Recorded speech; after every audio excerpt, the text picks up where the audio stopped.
बोलो महालक्ष्मी मैया की जय। पूजन सामग्री ओम श्री गणेशाय नमः। गज, हाथी, कलावा, ऋतुफल, सिंदूर, सूत्र, 16 गांठ का नैवेद्य, हल्दी, यज्ञोपवीत, लक्ष्मी जी की प्रतिमा, कलश, केले के खंभे, पुंगी फल, चावल, कपूर, गुलाल, धूप, पान, तुलसी दल, श्रीफल, बंधनवार, केसर, दीप, चौकी, चंदन, पंचामृत का सामान, पंचपल्लव, अबीर, दूध, दही, घृत, वस्त्राभूषण, चूड़ियाँ, शहद, शक्कर, पुष्पमाला, मेवा, मिठाई, दक्षिणा, द्रव्य आदि। श्री महालक्ष्मी व्रत पूजन की विधि। इस व्रत के विषय में भविष्योत्तर पुराण में लिखा हुआ है। यह माया, प्रकृति और शक्ति आदि नामों से तीनों लोकों में जो महालक्ष्मी देवी हैं उनको प्रसन्न करने का यह महान व्रत है। इस व्रत का भादव के शुक्ल पक्ष की अष्टमी से कुंवार कृष्ण पक्ष की अष्टमी तक किया जाता है। व्रत प्रारंभ करने के दिन 16 बार कुल्ला कर स्नान आदि से पवित्र हो तथा स्वच्छ वस्त्र धारण करें। तत्पश्चात कलावी का सूत्र लेकर उसमें 16 गांठ लगाएं तथा उसे चमेली के पुष्पों, धूप आदि सुगंधित पदार्थों के मध्य रखें। सूत्र की 16 गांठ को महालक्ष्मी नमः मंत्र से अभिमंत्रित करें और अपनी कामना की पूर्ति की प्रार्थना करते हुए उसे अपने हाथ में बांधें। स्त्री को बाएं हाथ में तथा पुरुष को दाहिने हाथ में सूत्र बांधना चाहिए। इसके पश्चात अपने हाथ में जल लेकर इस व्रत को करने का संकल्प करें तथा महालक्ष्मी देवी का ध्यान करते हुए प्रार्थना करें कि मैं आपकी सेवा में भक्ति पूर्वक तत्पर रहकर इस महाव्रत का पालन कर सकूं तथा उसे निर्विघ्न पूर्ण कर सकूं। ऐसी शक्ति और धीरता मुझे प्रदान कीजिए। फिर दूब के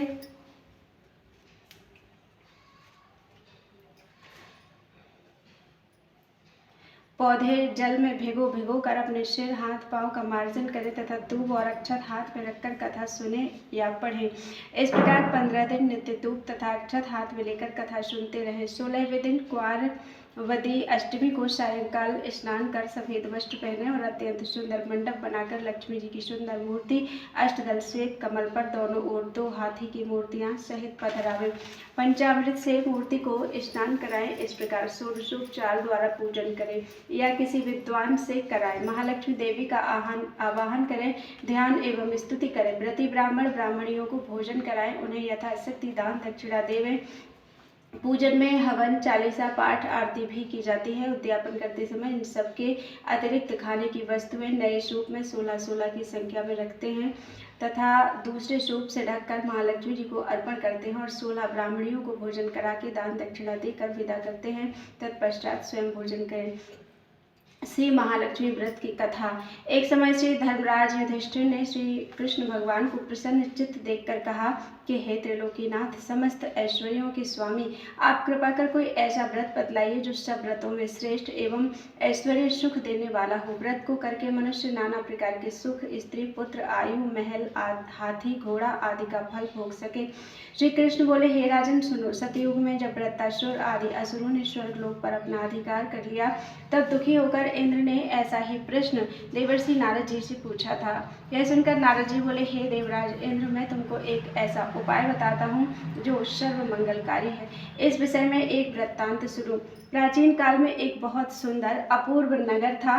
वहाँ की भूमि बड़ी रमणीक थी। तरह तरह के रत्नों से विभूषित भूमि एवं पर्वत थे। यहाँ सुंदर चंचल नेत्रों वाली स्त्रियों के बाण रूपी कटाक्ष से कामदेव तीनों लोकों को वश में करता था। उस नगर में चारों पदार्थ धर्म, अर्थ, काम, मोक्ष थे।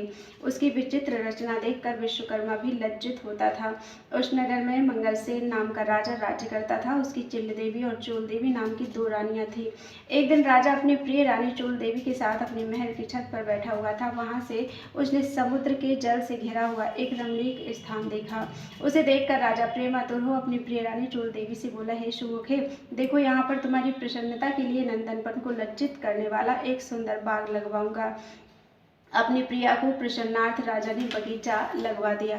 कुछ दिन बाद वह बाग वृक्षों, लताओं, फल फूलों और रंग बिरंगे पक्षियों की चहचहाट से अपनी अद्भुत छटा दिखाने लगा। एक दिन उस बाग में बड़ा भयंकर प्रलय काल के समान एक शूकर आया और उसने सारे बगीचे को नष्ट कर दिया।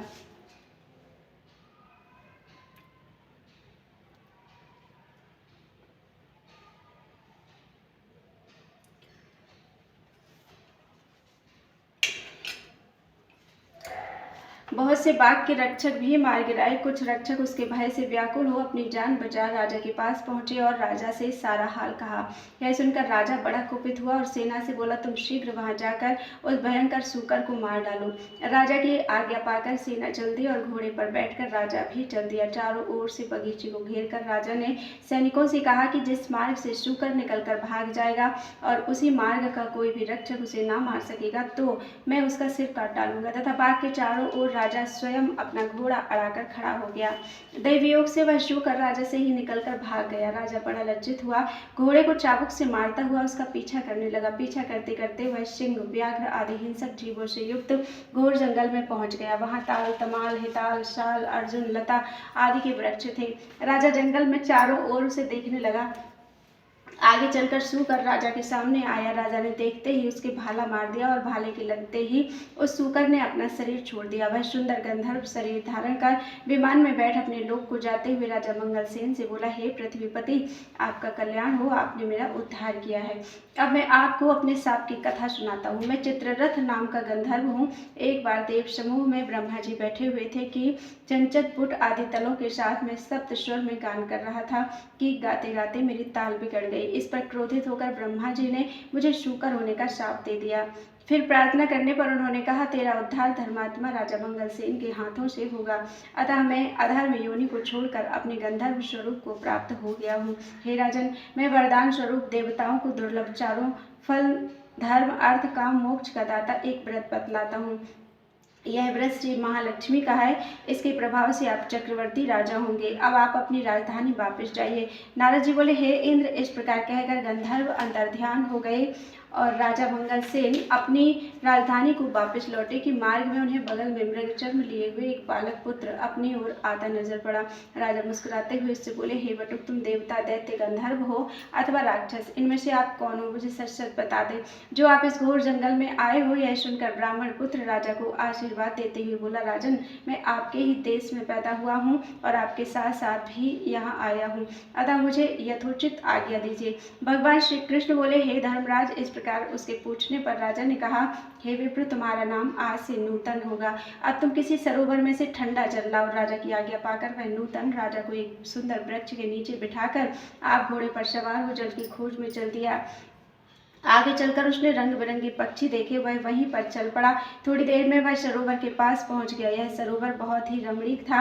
ऐसा प्रतीत होता था कि यहाँ भगवान नारायण का ही निवास स्थान है। सुंदर सुंदर कमलों से सुशोभित चक्रवाक आदि पक्षियों से युक्त, तेज हवा से उठने वाली लहरों को शांत करने वाला, मीठे जल वाला, महर्षि अगस्त्य की तृषा शांत करने वाला शीतल जल से परिपूर्ण था।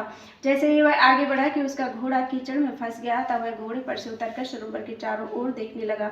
समीप ही उसने सुंदर सुंदर वस्त्राभूषणों से सुसज्जित मृगनयनी स्त्रियों को देखा, जो मधुर ध्वनि से मंगलगान करती हुई पूजा कर रही थी। नूतन अपने दोनों हाथ जोड़ स्त्रियों के पास जाकर विनम्र भाव से बोला, हे माताओं, आप सब बड़ी श्रद्धा पूर्वक किसकी पूजा कर रही हैं और इसकी क्या विधि है तथा क्या फल है?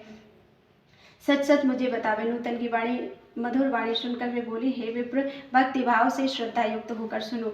जो भगवती माया, प्रकृति और शक्ति नाम से प्रसिद्ध है, हम उसी महालक्ष्मी जी का व्रत कर रही हैं।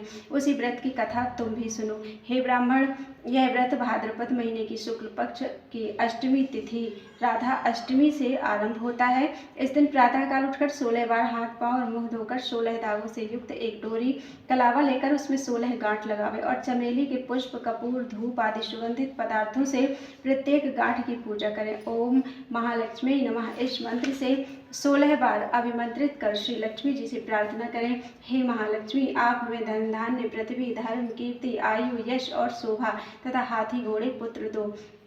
हे विप्र, इस प्रकार ध्यान करते हुए उस सूत्र को पुरुष अपने दाहिने अंग में और स्त्री अपने बाएं अंग में धारण कर 16 धूप के पौधे और अक्षत लेकर कथा सुने। इस प्रकार भादव श्रुति से लेकर अश्विन बदी अष्टमी तक नित्य प्रति कथा सुनना चाहिए। पश्चात अष्टमी के दिन रात्रि के समय जितेंद्रिय व्रतकर्ता को स्नान कर श्वेत वस्त्र धारण कर पूजा गृह में जाना चाहिए और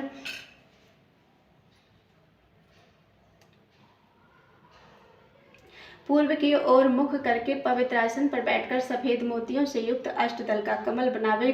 उस पर कमलासन मंद मंद मुस्कान करती हुई शरद चंद्र के तुल्य कांतिवान चतुर्भुजी, दोनों हाथों में कमल लिए हुए, श्वेत वस्त्र धारणी, आभूषणों से विभूषित, अभय वर देने वाली दोनों ओर हाथियों के सूंड के जल से सींची जाने वाली श्री महालक्ष्मी जी का ध्यान करके कपूर अगरबत्ती चंदन से भगवती का आवाहन करें कि हे महालक्ष्मी, भगवान विष्णु के पास से आप यहाँ आओ। आपके लिए ही मैंने षोडशोपचार पूजन सामग्री एकत्रित की है। हे विप्र, इस प्रकार 16 दिन समाप्त होने पर व्रतकर्ता को श्रद्धानुसार उद्यापन करना चाहिए। उद्यापन विधि इस प्रकार है। स्वर्ण के पत्र से गौ के सींग मढ़वाकर तथा सोना एवं अन्य वस्त्र आदि किसी वेद पाठी ब्राह्मण को दान में दें। यदि इतना ना हो सके तो यथाशक्ति द्रव्य दे दें, अथवा 16 ब्राह्मणों को जिमा कर वस्त्र आदि की दक्षिणा दे देवे। हे विप्र पुत्र, हमने तुमको सर्वोत्तम व्रत बतला दिया है, जिसके करने मात्र से एक चित फल प्राप्त होता है। इस व्रत को तुम करो, अपने राजा से कराओ तथा और जो श्रद्धा से करना चाहे उसे भी कराओ। भगवान बोले, हे युधिष्ठिर, इस प्रकार हम व्रत को स्त्रियों के मुख से सुनकर नूतन बड़ा प्रसन्न हुआ और उनको प्रणाम कर अपने घोड़े को कीचड़ में से निकालकर ठंडा पानी पिलाया और कमल के पत्ते का दोना बनाकर उनमें पानी ले जाकर घोड़े पर बैठ राजा के पास आया। राजा को जल पिलाकर नूतन बोला, हे राजन, आज मैं यहाँ पर जो कुछ स्त्रियों से सुनकर आया हूँ उसे ध्यान से सुनो। उपरोक्त हाल नूतन ने राजा को सुना दिया। उस व्रत को नूतन और राजा दोनों ने किया। तदुपरांत राजा ब्राह्मण को साथ लेकर घोड़े पर सवार होकर अपने नगर को चल दिया। राजा का आना सुनकर सब नगरवासी बड़े प्रसन्न हुए और भेंट आदि वस्तु लेकर बाजे के साथ राजा की अगवानी करने चल दिए। चारों ओर घंटा और घड़ियालों के शब्द होने लगे। ऐसा मालूम होता था कि खुशी के मारे सारा नगर नाच रहा है। 16 श्रृंगार किए गजगामिनी स्त्रियां भी मंगल गीत गाती हुई राजा की अगवानी को आई। नगरवासियों द्वारा सत्कार किया गया। राजा ब्राह्मण कुमार नूतन के साथ घोड़े पर से उतरकर अपने महल में रानी चोल देवी के पास गया। रानी चोल देवी राजा के हाथ में सूत्र बंधा देख क्रोधित हुई, परंतु क्रोध को छुपाकर विचार करने लगी कि राजा शिकार के बहाने किसी अन्य स्त्री से प्रेमालाप करने लगा है।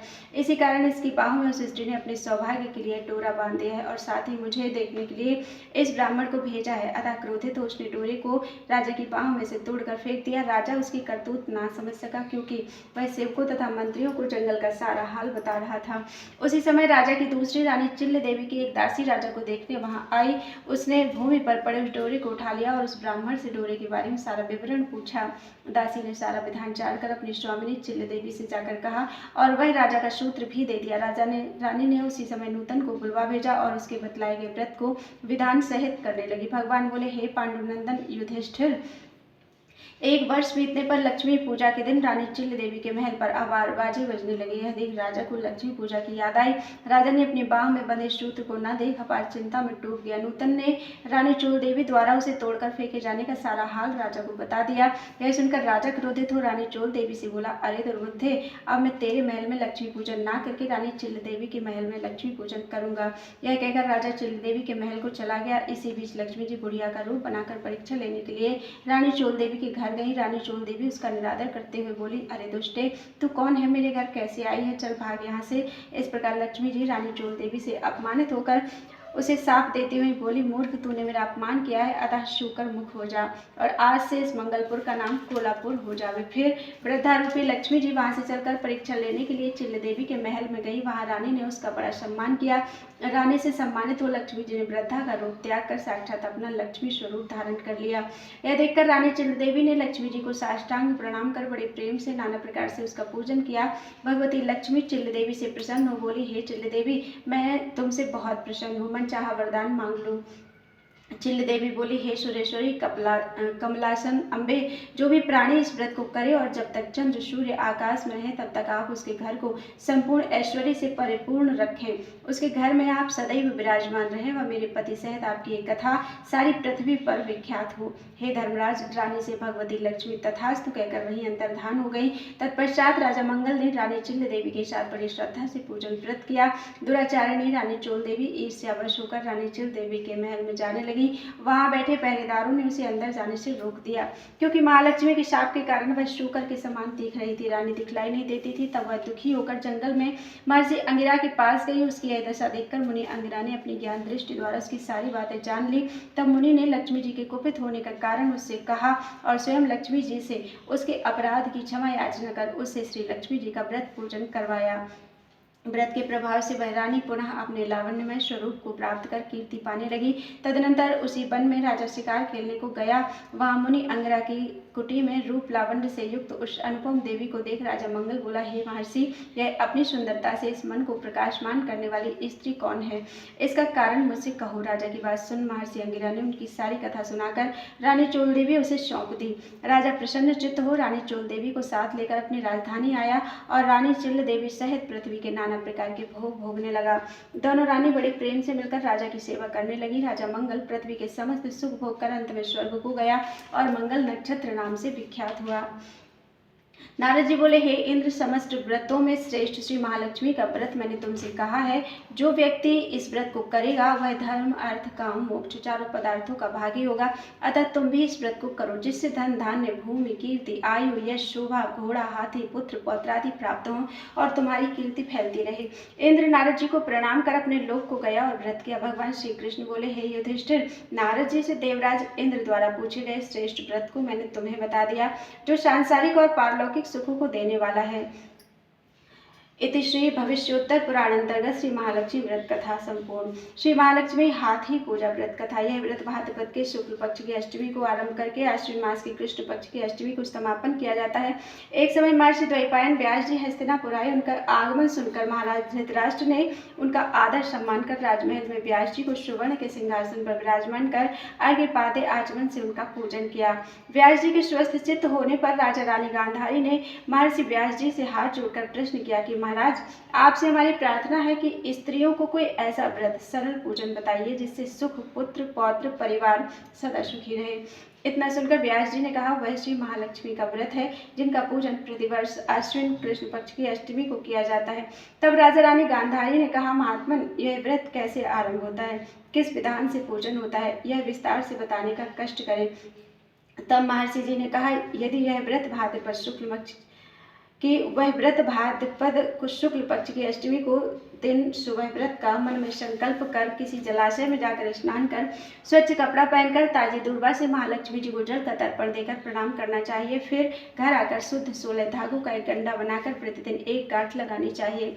इस प्रकार 16 दिन का 16 गांठ का एक गंडा तैयार कर आश्विन माह के कृष्ण पक्ष की अष्टमी को व्रत रखकर मंडप बनाकर चंदोबा तान कर उसके नीचे माटी के हाथी पर महालक्ष्मी की मूर्ति स्थापित कर तरह तरह की पुष्पमालाओं से लक्ष्मी जी व हाथी का पूजन करके कई पकवान, सुवासित पदार्थों का नैवेद्य समर्पण करें और श्रद्धा सहित महालक्ष्मी व्रत करने से आप लोगों की राजलक्ष्मी सदा स्थिर रहेगी। ऐसा विधान बताकर व्यास जी अपने आश्रम को प्रस्थान कर गए। इधर समयानुसार भाद्रपद मास की शुक्ल पक्ष की अष्टमी से समस्त राजघरानों की नारियां व नगर स्त्रियों ने श्री महालक्ष्मी का व्रत आरंभ कर दिया। बहुत सी नारियां गांधारी के साथ प्रतिष्ठामान हेतु व्रत का साथ देने लगी। कुछ नारी माता कुंती के साथ भी व्रत का आरंभ करने लगी। ऐसा होते होते 15 दिन व्रत के समाप्त होकर 16वें दिन आश्विन कृष्ण पक्ष की अष्टमी का आ गया। उस दिन प्रातःकाल से नगर नारियों ने उत्सव मनाना आरंभ कर दिया और समस्त नर नारी राजमहल में गांधारी जी के यहाँ उपस्थित हो तरह तरह से महालक्ष्मी जी के मंडप व माटी के हाथी बनाने सजाने की तैयारियां करने लगी। गांधारी जी के नगर की सभी प्रतिष्ठित नारियों को बुलाने को सेवक भेजे, पर माता कुंती को नहीं बुलवाया गया और न कोई सूचना भेजी। उत्सव वाद्य की धुन गुंजारने लगी, जिससे सारे हस्तिनापुर में खुशी की लहर दौड़ गई। माता कुंती ने इसे अपना अपमान समझकर बड़ा रंज बनाया और व्रत की कोई तैयारी ना की। इतने में महाराज युधिष्ठिर, अर्जुन, भीमसेन, नकुल, सहदेव सहित 5 पांडव उपस्थित हुए। अपनी माता को गंभीर देख अर्जुन ने प्रार्थना की, माता आप इतनी दुखी क्यों हैं? तब माता कुंती ने कहा, बेटा, जाति अपमान से बढ़कर कोई दुख नहीं है। आज नगर में श्री महालक्ष्मी व्रत उत्सव में रानी गांधारी ने सारे नगर की औरतें सम्मान से बुलाई हैं, पर ईर्ष्यावश मेरा अपमान कर उत्सव में नहीं बुलाया है। पार्थ ने कहा, माता, क्या वह पूजा का विधान सिर्फ दुर्योधन के ही महल में हो सकता है? आप अपने घर नहीं कर सकती? तब कुंती ने कहा, बेटा, कर सकती हूँ, पर वह साज सामान इतनी जल्दी तैयार नहीं हो सकता, क्योंकि गांधारी के 100 पुत्रों ने माटी का विशाल हाथी तैयार करके पूजन का साज सजाया है। वह ऐसा विधान तुमसे नहीं बन सकेगा। तब पार्थ ने कहा, माता, आप पूजन की तैयारी कर नगर में बुलावा भेजें। मैं ऐसा हाथी पूजन को बुला रहा हूँ जो आज तक हस्तिनापुर वासियों ने न देखा न पूजन किया होगा। मैं आज ही इंद्रलोक से इंद्र का हाथी ऐरावत, जो पूजनीय है, उसे बुलाकर तुम्हारी पूजा में उपस्थित कर दूंगा।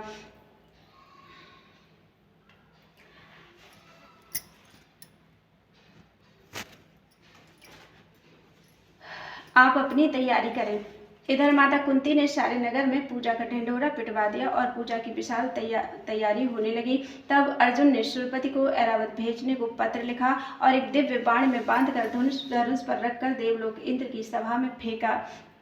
इंद्र ने बाण से पत्र निकालकर पढ़ा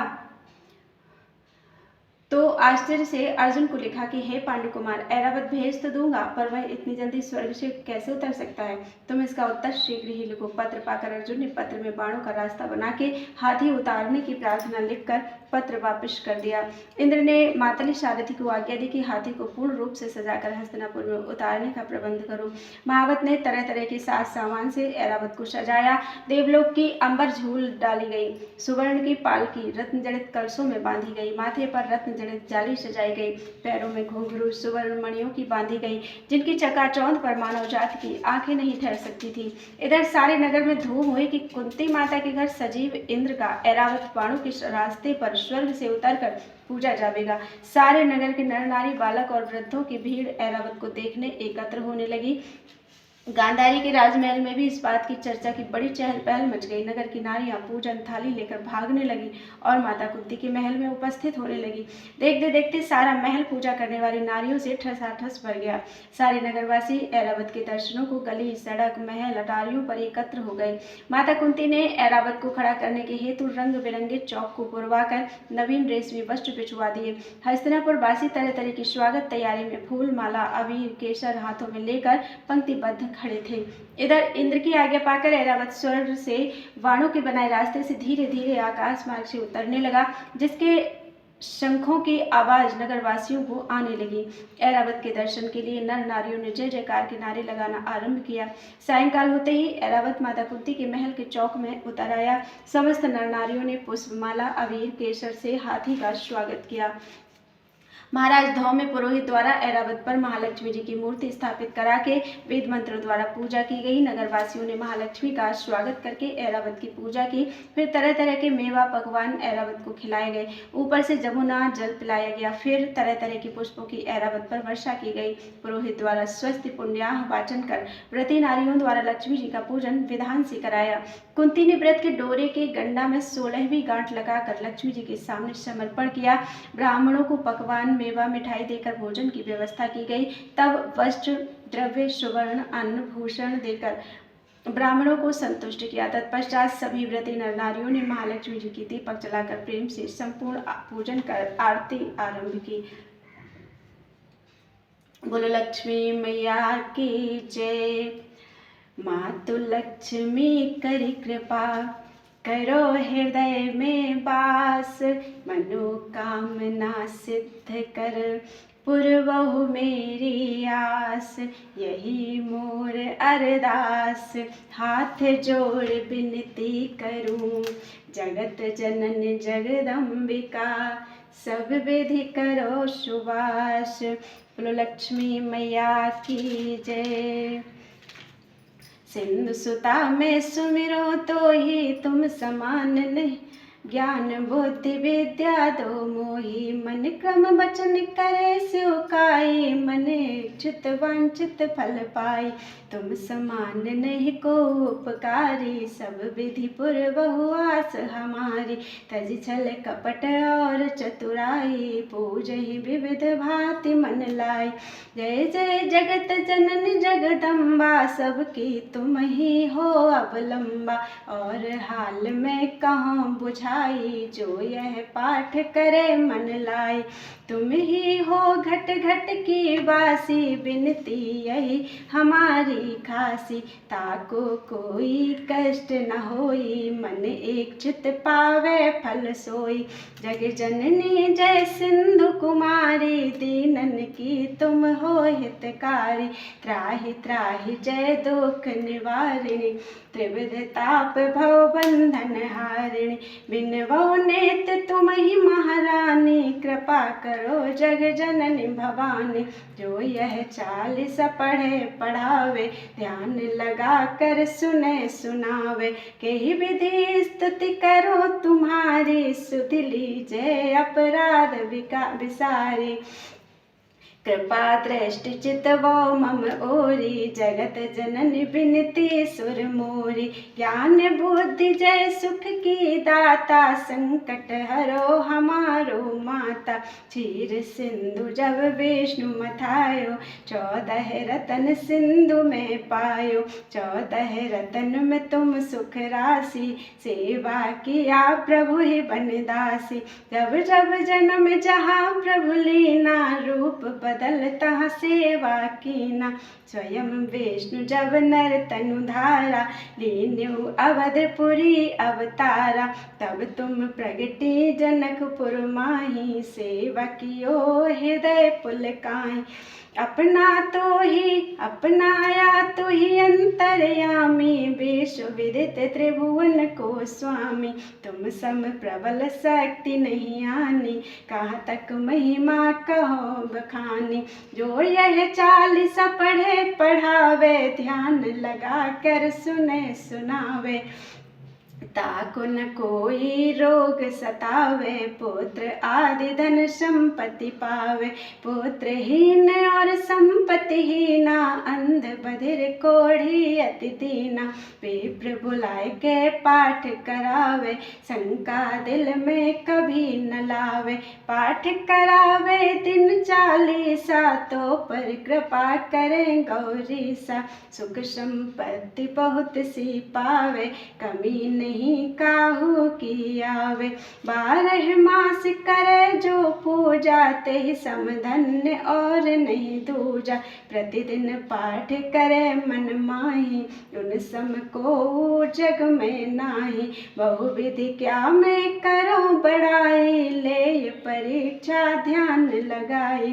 कर विश्वास करें व्रत नेमा, ओहि सिद्धि उपजय और प्रेमा। जय जय जय लक्ष्मी महारानी, सब में व्यापित हो गुण खानी। तुमरो तेज प्रबल जग माही, तुम सम को दयाल कहु नाही। मोहि अनाथ की सुधि अब लीजय, भूल संकट काट भक्ति मोहि दीजय। भूल चूक कर क्षमा हमारी, दर्शन दीजय दशा निहारी। बिन दर्शन व्याकुल अधिकारी, तुम ही अछत दुख सहते भारी। नहीं मोहि ज्ञान बुद्धि है मन में, सब जानत हो अपने मन में। रूप चतुर्भुज करके धारण, कष्ट मोर अब करहु निवारण। कई प्रकार में करो बड़ाई, ज्ञान बुद्धि मोहि नहीं अधिकाई। उठ के प्रातः करत स्नाना, जो कहु बने करे सो दाना। अष्टमी को व्रत करे जो प्राणी, हरषि हृदय पूजहि महारानी। 16 दिन पूजा विधि करहीं, आश्विन कृष्ण जो अष्टमी परहीं। ताकर सब छूटे दुख दावा, सुजन सुख संपत्ति नित पावा। बोलो लक्ष्मी मैया की जय। अमोती दमोती कोल्हापुर की रानी, ब्राह्मण बरुआ कहे कहानी। तुमसे कहते हमसे सुनते, 16 बोल की एक कहानी। जय महालक्ष्मी रानी। अमोती दमोती कोल्हापुर की रानी, ब्राह्मण बरुआ कहे कहानी। हमसे कहते तुमसे सुनते, 16 बोल की एक कहानी। जय महालक्ष्मी रानी। अमोती दमोती कोल्हापुर की रानी, ब्राह्मण बरुआ कहे कहानी। तुमसे कहते हमसे सुनते, 16 बोल की एक कहानी। जय महालक्ष्मी रानी। अमोती दमोती कोल्हापुर की रानी, ब्राह्मण बरुआ कहे कहानी। हमसे कहते तुमसे सुनते, 16 बोल की एक कहानी। जय महालक्ष्मी रानी। अमोती दमोती कोल्हापुर की रानी, ब्राह्मण बरुआ कहे कहानी। तुमसे कहते हमसे सुनते, 16 बोल की एक कहानी। जय महालक्ष्मी रानी। अमोती दमोती कोल्हापुर की रानी, ब्राह्मण बरुआ कहे कहानी। तुमसे कहते हमसे सुनते, 16 बोल की एक कहानी। जय महालक्ष्मी रानी। अमोती दमोती कोल्हापुर की रानी, ब्राह्मण बरुआ कहे कहानी। तुमसे कहते हमसे सुनते, 16 बोल की एक कहानी। जय महालक्ष्मी रानी। अमोती दमोती कोल्हापुर की रानी ब्राह्मण बरुआ कहे कहानी, तुमसे कहते हमसे सुनते 16 बोल की एक कहानी। जय महालक्ष्मी रानी। अमोती दमोती कोल्हापुर की रानी ब्राह्मण बरुआ कहे कहानी, हमसे कहते तुमसे सुनते 16 बोल की एक कहानी। जय महालक्ष्मी रानी।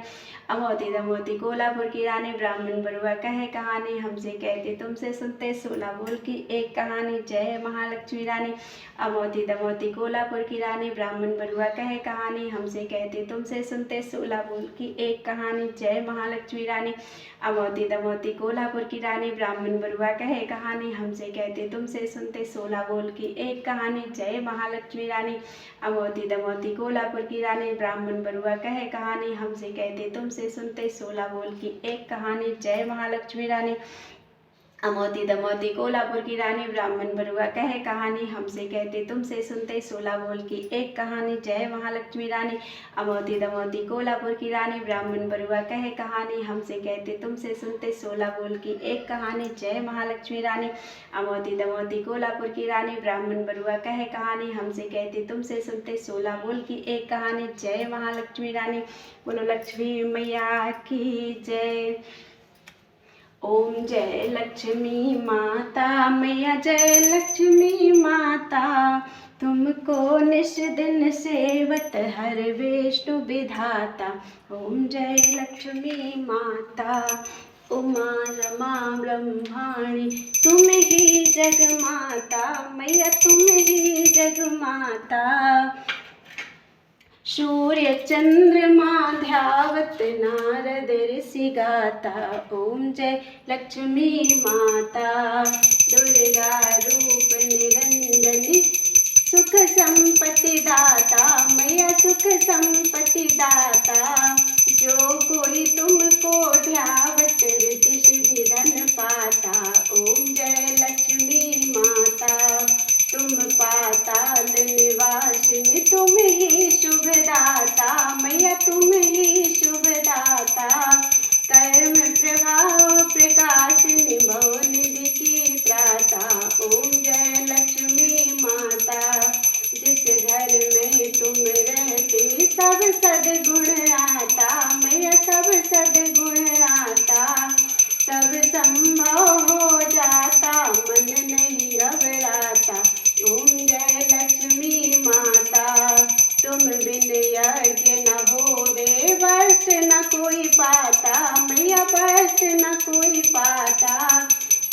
खान पान का वैभव सब तुमसे आता।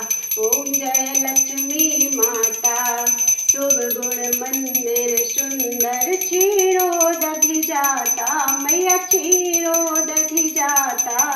रतन चतुर्दश तुम बिन कोई नहीं पाता। ओम जय लक्ष्मी माता लक्ष्मी माँ की आरती जो कोई नर गाता मैया जो कोई नर गाता। उर आनंद समाता पाप उतर जाता। ओम जय लक्ष्मी माता जहाँ चरण तो पहुँचे घर शुभ हो जाता मैया घर शुभ हो जाता। भक्तों की विनती माता की शुभ दृष्टि चाहता। ओम जय लक्ष्मी माता जय लक्ष्मी माता मैया जय लक्ष्मी माता, तुमको निस दिन सेवत हर विष्णु विधाता। ओम जय लक्ष्मी माता। बोलो लक्ष्मी मैया की जय। त्वदीयं वस्तु मातेश्वरी तुभ्यमेव समर्पयेत्।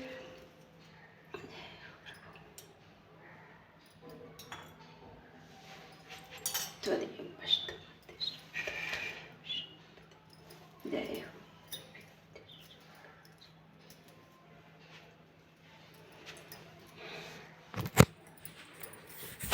सभी को महालक्ष्मी महालक्ष्मी व्रत की बहुत सारी शुभकामनाएं। राधे राधे राधे राधे राधे राधे श्याम मिलाते।